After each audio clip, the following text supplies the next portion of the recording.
দামি ইবাদত হলো সিয়াম। সাহল ইবনে সাদ রাদিয়াল্লাহু তাআলা আনহু বলেন, রাসূল সাল্লাল্লাহু আলাইহি সাল্লাম বলেছেন, জান্নাতের দরজা হলো 8টি, জান্নাত 1টি। জাহান্নামের দরজা হলো 7টি, জাহান্নাম 1টি।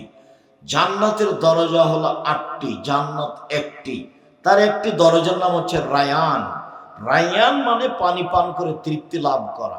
রাসূল সাল্লাল্লাহু আলাইহি সাল্লাম বলছেন, মান দাখালাহা, যে ব্যক্তি রায়ান নামক দরজা দিয়ে প্রবেশ করবে, ফাশারিবা, তারপর সেখানে গিয়ে পানি পান করবে, লাম ইয়াজমা আবাদান, কিয়ামত পর্যন্ত আর কোনোদিন বা আর কোনোদিনই পিপাসিত হবে না। রায়ান মানে পানি পান করে তৃপ্তি লাভ করা।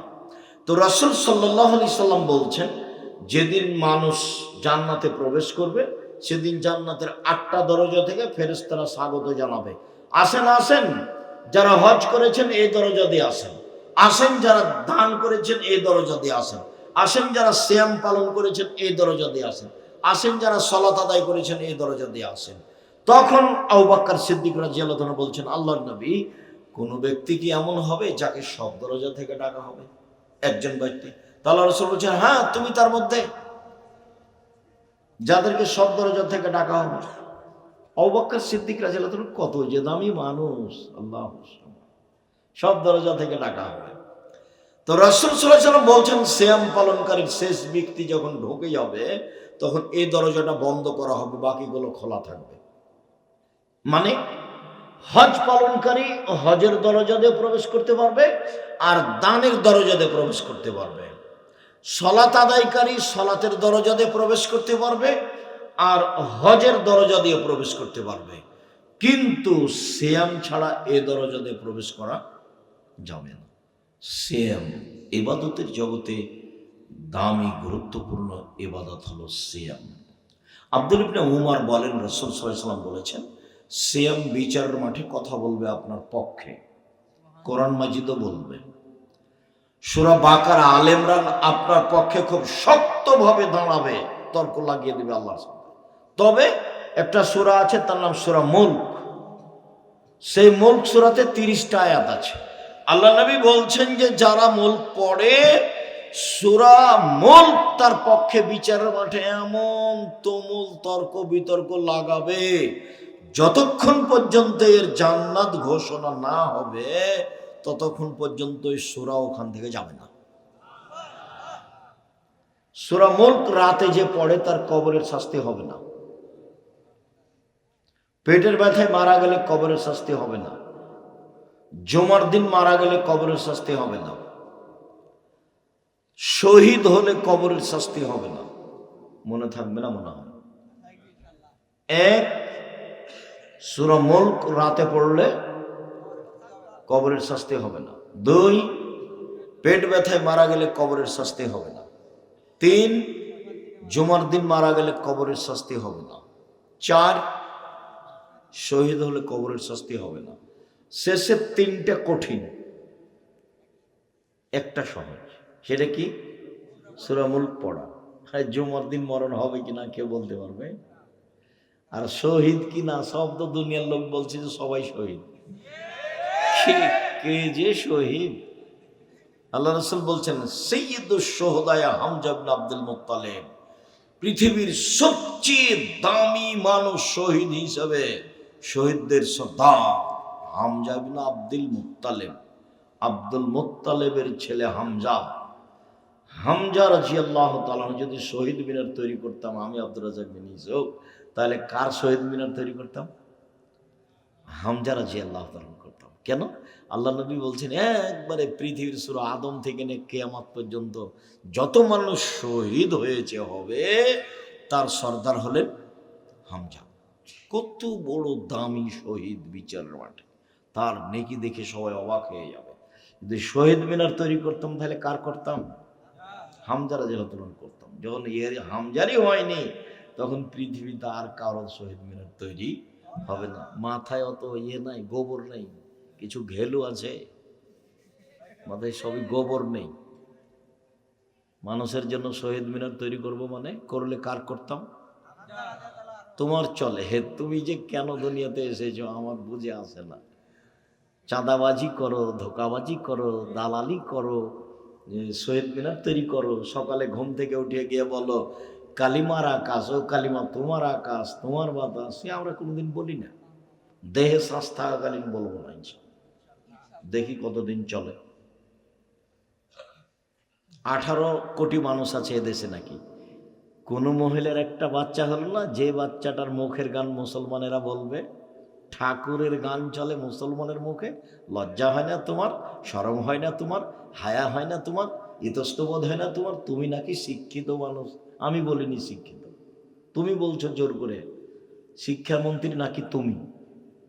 কিভাবে তুমি তা আমি বুঝতে পারি না। ঠাকুরের গান সকালে উঠে বলো ও কালিমা তোমার আকাশ, ও কালিমা তোমার বাতাস। কালিমারে বাবার আকাশ? ঠাকুর তো জাতির শত্রু, ঠাকুর মুসলমানের শত্রু, ঠাকুর বাঙালিদের শত্রু, ঠাকুর ঢাকা বিশ্ববিদ্যালয়ের শত্রু। ভারত, বাংলাদেশ, পাকিস্তানের মুসলমান যেদিন ইংরেজদের হাতে নির্যাতিত, সেদিন ঠাকুর লন্ডনে মুচ পাকায়। সেই ঠাকুরের গান আমি বলবো? দেহে শ্বাস থাকাকালীন ঠাকুরের গান আমি বলতে পারি না। আপনার চলে, আমার চলে না। ইনশাআল্লাহ এই পথে নেই।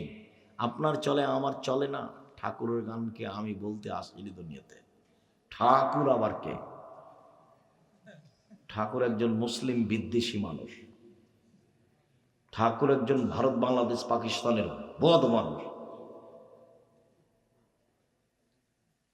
মুসলমানেরা যেদিন ইংরেজদের হাতে নির্যাতিত, সেদিন ঠাকুর লন্ডনে খুশি মানায়, মুচ পাকায়। সেই ঠাকুরের আমি বলবো? ঠাকুরকে আমি চিনি না। তোমাকে কে শিক্ষামন্ত্রী বলেছে? আমি বলিনি। আমি আব্দুর রাজ্জাক বিন ইউসুফ 36 বছরে কোনোদিন বলিনি আপনাকে। 36 বছর চলছে। 90 সাল থেকে কতদিন চলছে? 36 বছর চলছে। সম্মানিত দিনী ভাই বোন, বলছিলাম রাসূল সাল্লাল্লাহু আলাইহি সাল্লাম বললেন বিচারের মাঠে শ্যাম আপনার পক্ষে কথা বলবে। শ্যাম বলবে প্রতিপালক আমি একে 2টা কাজ করতে দিনি, আমার কথা শোনো। 1, আমি দিনে খেতে দিনি। 2, মন মতো চলতে দিনি, প্রবৃত্তি মেনে চলতে দিনি। 2টা কাজ করতে দিনি, আমার কথা শোনো। এই কথাটার সাথে আরেকটা কথা চলেন। আবু হুরায়রা রাদিয়াল্লাহু তাআলা আনহু বলেন রাসূল সাল্লাল্লাহু আলাইহি ওয়াসাল্লাম বলেছেন কুল্লু আমাল ইবনে আদম ইজাউফুল হাসানাতু বিআসরি আমসালিহা সাবিমিয়াতি যিব।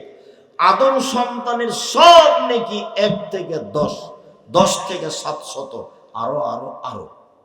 বিসমিল্লাহ বলল, অক্ষর প্রতি 10 নেকি, বাড়াও 700, আরো বাড়াও।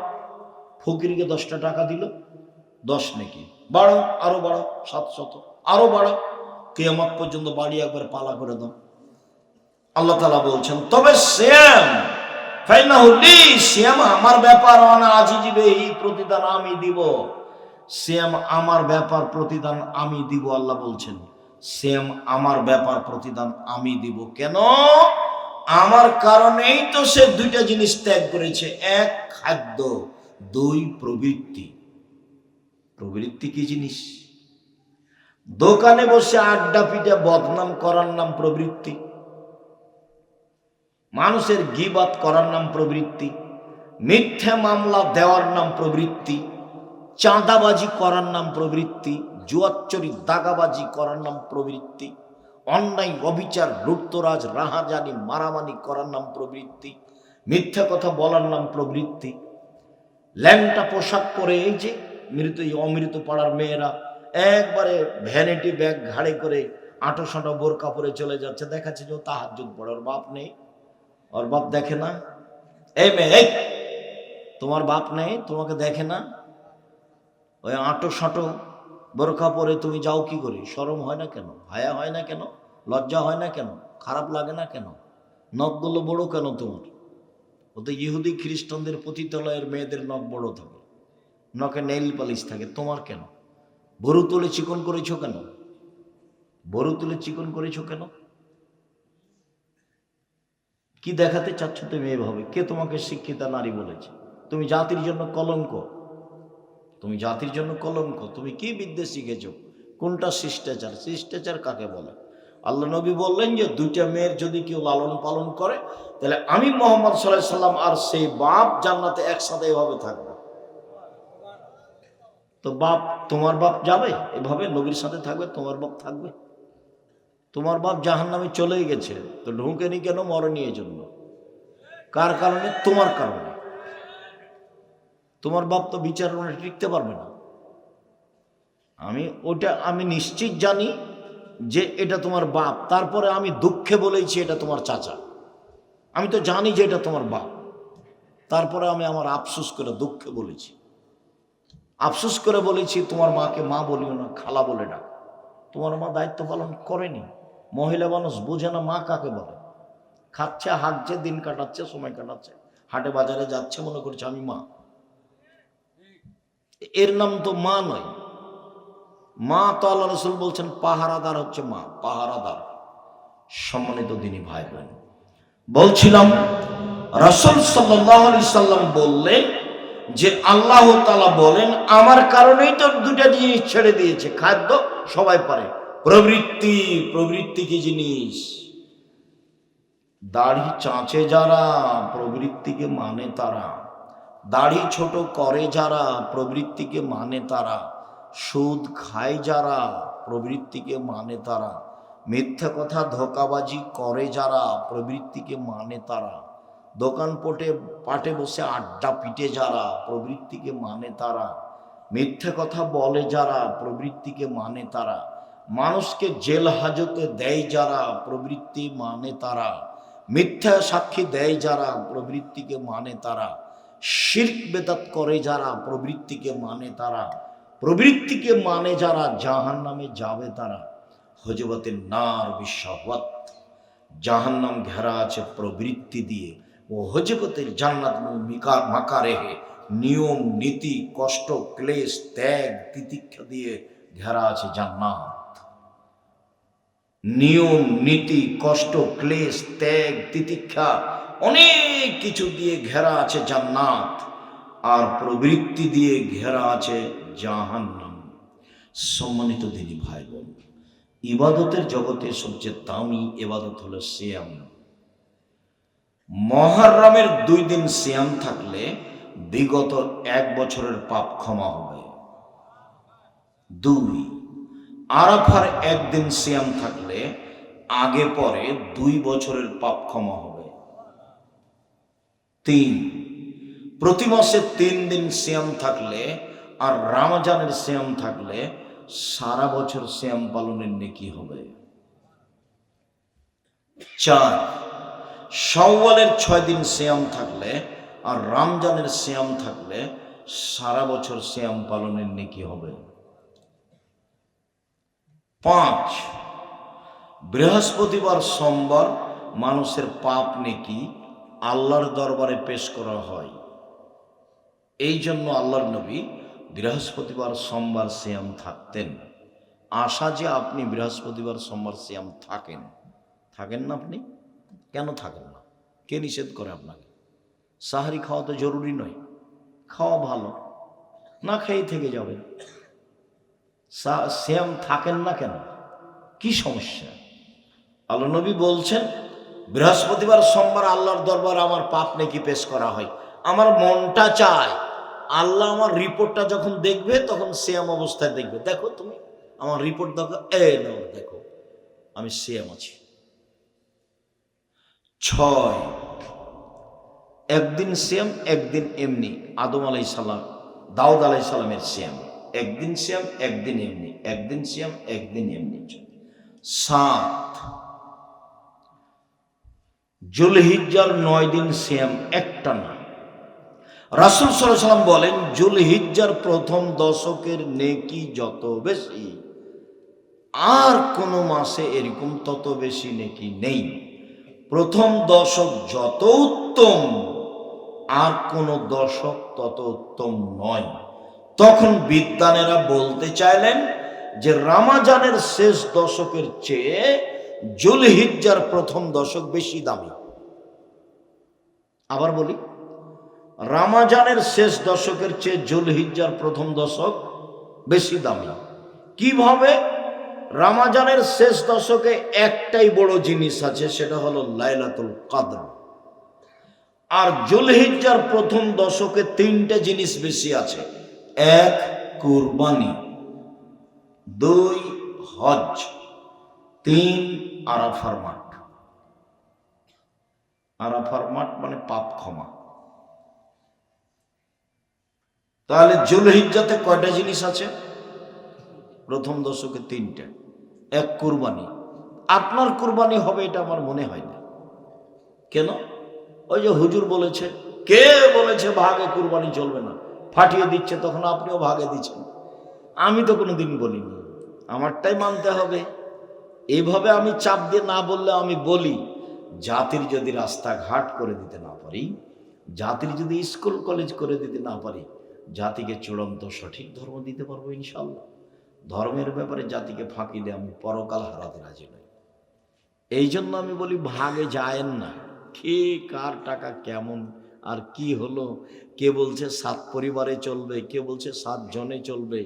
এই বিপদে আপনি কেন পড়লেন?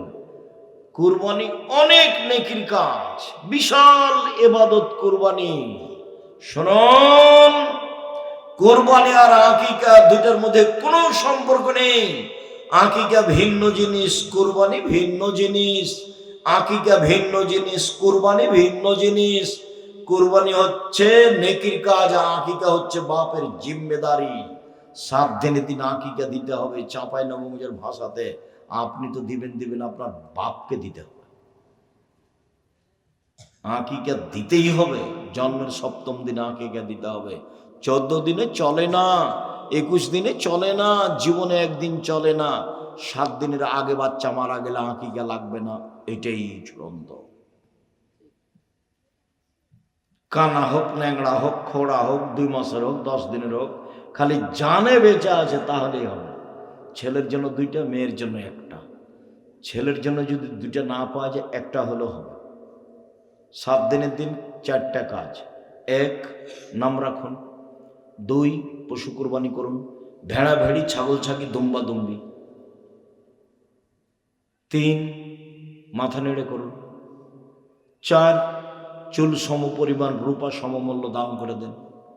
7 দিনের দিন 4টা কাজ, এটা বাপের জিম্মেদারি। আর কুরবানি নেকি। কুরবানি মানে দেখো চোখ ঠিকঠাক আছে কি না। কুরবানি মানে দেখো কান ঠিকঠাক আছে কি না। কুরবানি মানে দেখো পা খুর ঠিকঠাক আছে কি না। কুরবানি মানে দেখো লেজ ঠিকঠাক আছে কি না। কুরবানি মানে দেখো মোটা তাজা কি না। কুরবানি মানে দেখো ফকির মিসকিন আছে কি না। সব মিলে কুরবানি। আর আকিকা এগুলো কিছু নয়। ফকির মিসকিন আছে আর আপনি যদি কুরবানির গোশত না দেন, তাহলে আপনি পাপী, আপনি আদেশ অমান্য করেছেন। আর আকিকার গোশত আপনার নিজের ব্যাপার, খাবেন না কাউকে দিবেন সেটা আপনার ব্যাপার। দুটোর মধ্যে কোনো সম্পর্ক নেই। সম্মানিত দিনী ভাই বোন, যুলহিজ্জার 1 থেকে 9 টানা 9 দিন 9 তারিখ 1 টানা সিয়াম, আর 8 শাবানের 1 টানা 15 দিন সিয়াম ছিলেন। 1 টানা 15 দিন সিয়াম ছিলেন না? ইন্না লিল্লাহি ওয়া ইন্না ইলাইহি রাজিউন। লা হাওলা ওয়ালা কুওয়াতা ইল্লা বিল্লাহ। লা ইলাহা ইল্লা আনতা সুবহানাকা ইন্নী কুনতু মিনাজ জালিমিন। একই কথা। সিয়াম ছিলেন না কেন? থাকেন না কেন? সামনে বৃহস্পতিবার, সোমবার শুরু করবেন না? সামনে বৃহস্পতিবার ইনশাল্লাহ বলেন, যা হবে হবে, চেষ্টা করে দেখেন। না পারলে শুলিও হবে না, ফাঁসিও হবে না। এত দুর্বল কেন? তোমরা কি নির্বাচন করে করে দুর্বল হয়ে গেলে নাকি? অপছন্দ কাজের সাথে যাও, থাকো কেন, যাও কেন? অন্তত বৃহস্পতিবার সোমবার থেকে শুরু করেন। আচ্ছা, আপনি মুরব্বী ভাইজান, আপনি একদিনও ছিলেন না এভাবে? তাহলে 15ই শাবান ছিলেন নাকি? এটা তো রাজশাহী নাকি ভাইজান? আমাদের জ্বালায়, আমাদের জ্বালায় নাকি 15ই শাবান ছেড়ে দিয়েছে? আমাদের জ্বালায় যদি 15ই শাবান ছেড়ে দিয়ে থাকেন তাহলে ঠিক হয়েছে। কেন? 15ই শাবান সিয়াম থাকে একটা প্রতারণা। 15ই শাবানে রুজি বন্টন হয়। আল্লাহ বলছেন যে লাইলাতুল কাদরে হয়, আর জাল হাদিসে বলছে 15ই শাবান। শাবান মাসে 13, 14, 15 থাকতে পাবে না। কে 13, 14, 15 থাকবে? যে 11 মাসে 13, 14, 15 থাকে, 10 মাসে যে বাকি ওই মাসগুলোতে যে 13, 14, 15 থাকে, সে শাবান মাসও থাকবে। যে অন্যান্য মাসে 13, 14, 15 থাকে না, সে শাবান মাসেও থাকবে না, শাবান হিসাবে বেশি থাকবে। উসামা ইবনে যায়েদ বলছেন, আমি বললাম আল্লাহর নবী, আপনি শাবান মাসে এত সিয়াম থাকেন কেন? আপনাকে তো অন্য মাসে এত সিয়াম থাকতে দেখি না। তখন আল্লাহ রাসূল বলছেন, আরে শোনো, শাবান একটা মাস, রজব ও রমজানের মাঝে। শাবান একটা মাস, রজব ও রমজানের মাঝে মানুষ তাতে গাফেল বেখিয়াল থাকে। তুরফাউল আমালা ইলা রাব্বিল আলামিন ওয়া ইউরফাউ ইলা সায়েম। বাৎসরিক পাপ নেকি পেশ করা হয় আল্লাহর দরবারে শাবান মাসে। বাৎসরিক পাপ নেকি পেশ করা হয় আল্লাহর দরবারে। আমার মনটা চাই আমার বাৎসরিক রিপোর্ট আল্লাহ দেখুক, তখন আমি সিয়াম। আমার বাৎসরিক রিপোর্ট আল্লাহ দেখুক, তখন আমি সিয়াম। এই জন্য তো আমি বেশি বেশি শাবান মাসে সিয়াম থাকি। তার জানা ছিল না সেটা 15ই শাবান। কিভাবে ভারত, বাংলাদেশ, পাকিস্তানের আলেম ওলামা জেনে নিল সেটা 15ই শাবান? তাই তারা কলকারখানা, অফিস, আদালত, কোর্ট কাছারি, শিক্ষা প্রতিষ্ঠান সবকিছু বন্ধ করে রাতে গোসল করে দিনে সিয়াম থাকে। নগদ মিথ্যা, ডাহা মিথ্যা, এ ধরনের সিয়াম পালন করা থেকে বিরত থাকতে হবে। সম্মানিত দিনী ভাই বোন, আপনাকে আমি আন্তরিকভাবে অনুরোধ জানাচ্ছি, আপনি চেষ্টা করেন। ইবাদতের জগতে দামি ইবাদত হলো সিয়াম। আপনি বৃহস্পতিবার, সোমবার শুরু করেন, পারা যাবে না? ভুলে একদিন খেয়ে নিলেন, ধীরে ধীরে অভ্যাস হয়ে যাবে। বৃহস্পতিবার, সোমবার এটা চালু হোক। তারপর 6 মাস পরে প্রতি মাসে 3 দিন। প্রতি মাসে 3 দিন করলে একটা লাভ আছে যে বৃহস্পতিবার, সোমবার ওর মধ্যে আটকা পড়ে যাবে। তখন এটাও হবে, ওটাও হবে, তখন এটাও হবে, ওটাও হবে, দুটো একসাথে হয়ে যাবে। সম্মানিত দিনী ভাই বোন, রমজান মাস চলে আসছে।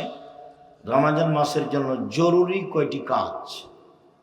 1, সাহারি কম খাবেন। 2, ইফতার কম করে করবেন। 3, ব্যবসা বাণিজ্য কম করবেন। 4, জুতা স্যান্ডেল কাপড় চোপড় কম কিনবেন। মহিলা মানুষের জন্য 3টে জরুরি কাজ। 1, অভিমান করা হবে না, অভিমান। 2, অভিযোগ। 3, প্রতিবাদ। মহিলারা কয়টা কাজ করতে পাবে না? 3টা। 1, অভিমান। অভিমান কি জিনিস? গত রমজানে রোজা তো একটা শাড়ি দাওনি, দেওনি, এবার দিবা, এর নাম অভিমান। অভিমান করলে শয়তান সুযোগ পাবে, এক সময় তালাক হয়ে যাবে। অভিমান নেই। অভিযোগ, তোমার বাপ এই কথা বলে, তোমার মা এই কথা বলে, তোমার বোন এই কথা বলে, এর নাম অভিযোগ। প্রতিবাদ, তোমার মা এই কথা বলে কেন, তোমার ভাই কথা বলে কেন, যা বলবে বলুক, দেবর ভাসুর যা বলবে বলুক, বলে লুটে খায় না, তুমি মুখ খুলতে পাবা না। ননদে যা বলছে বলুক, একবারে লুটে খায় না, তুমি মুখ খুলতে পাবা না। আর তুমি মুখে বলবা, তোমার লবণ ভাতে চলে তো আমারও চলে, তোমার মোটা কাপড়ে চলে তো আমারও চলে, তোমার চিকন কাপড়ে চলে তো আমারও চলে। তুমি যাতে খুশি আমি তাতে খুশি, তুমি যাতে খুশি আমি তাতে খুশি। আমি বাগমারার গ্রামের মেয়ে, আমি সাজগোজ করে থাকতে চাই না, যাতে তুমি ভালো তাতে আমি ভালো। এই কথা বলেন আপনি, তাহলে দেখবেন শয়তান চুপটি লেগে চলে যাবে, কোনো উপায় পাবে না। শয়তান খুব বদ, আপনাকে বিপদে ফেলাই তার কাজ। প্রত্যেকদিন শয়তান তার চেয়ারটা আটলান্টিক মহাসাগরের উপরে রাখে, বসে দিয়ে বলে, এই শয়তানেরা মানুষকে পাপী করো, বিকলে রিপোর্ট দিবা।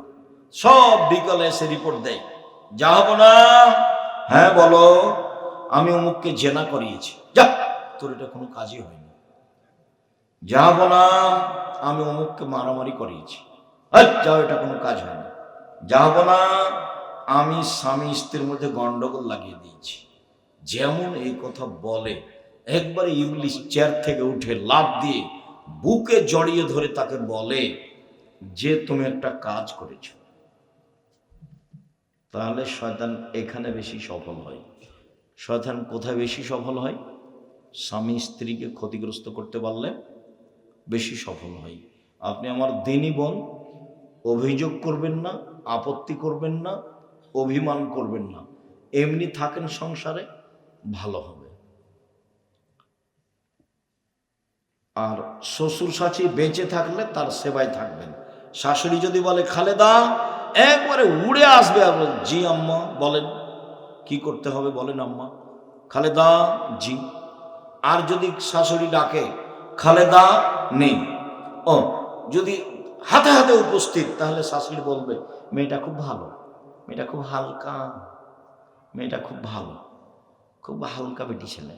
সবাই বলবে হ্যাঁ খুব, মানে এটা হলো আশীর্বাদ, দোয়া। আর যদি খালেদা নেই, খালেদা নেই, খালেদা কি বলছিলেন আম্মা, দুনিয়ার ভারী, গায়ে দেল একবারে, দুনিয়ার ভারী, অভিশাপ। শাশুড়ির কথার সাথে থাকবেন একবারে প্রস্তুত। আর শাশুড়ি আপনাকে বলছি, আপনি মহিলা মানুষ, পরের ঘর থেকে মেয়ে এসেছে, সবসময় মা বলে ডাকবেন, খালেদা আম্মু এটা করো তো, আম্মু এটা করো তো। সারাদিনে 1000 বার মা বলেন তো, দেখা যাক কি হয়, বৌমা কি করে। আপনি বলতে থাকেন, বৌমাকে মা বলে ডাকতে থাকেন, নিরাশা হয় না, মন খারাপ করিয়েন না।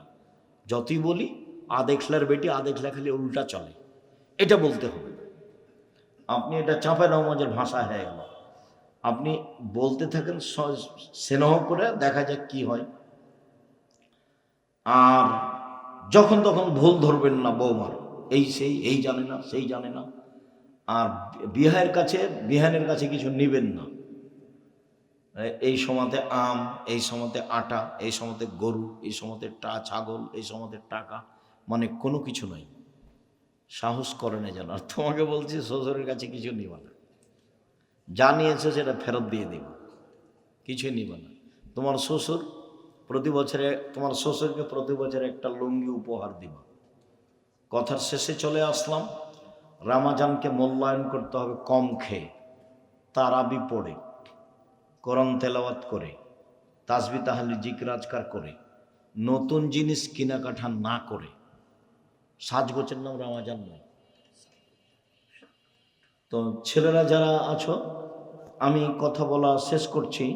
তো সবাই আপনাদের কাছে যাবে, অবশ্যই কিছু সহযোগিতা আপনারা করে থাকেন আপনাদের প্রতিষ্ঠানে। এখানে তোমরা যাও, আমি দোয়া পড়ছি। এই থামো, তোমরা ছেলেরা উঠো না, এখানকার ছেলেরা উঠো, যারা মানুষের কাছে যাবা তোমরা যাও। রাসূল সাল্লাল্লাহু আলাইহি সাল্লামের ওই কথাটা মনে রাখবেন, যে যতটুকু দিল আল্লাহ ততটুকু তার পূর্ণ করে দিবেন, আর যে যতটুকু দিল না আল্লাহ তার ততটুকু ধ্বংস করে দিবেন। 10 টাকা হোক, 50 টাকা হোক, 500 টাকা হোক, 200 টাকা হোক, আপনি দিতে শিখুন। ইবাদতের জগতে সবচেয়ে শক্তিশালী, ক্ষমতাধর, পাওয়ারফুল ইবাদত হলো দান। আমি যখন কথা শেষ করব তখন আব্দুল্লাহর বই আছে, আল্লাহর পথে যাত্রা, নতুন বই, এইগুলো বই পড়তে হবে। আর আমার নামাজ শিক্ষা বইটা সব বাড়িতে থাকতে হবে। উপদেশ বইটা আছে, আর ওই ফতোয়ার বইটা আছে।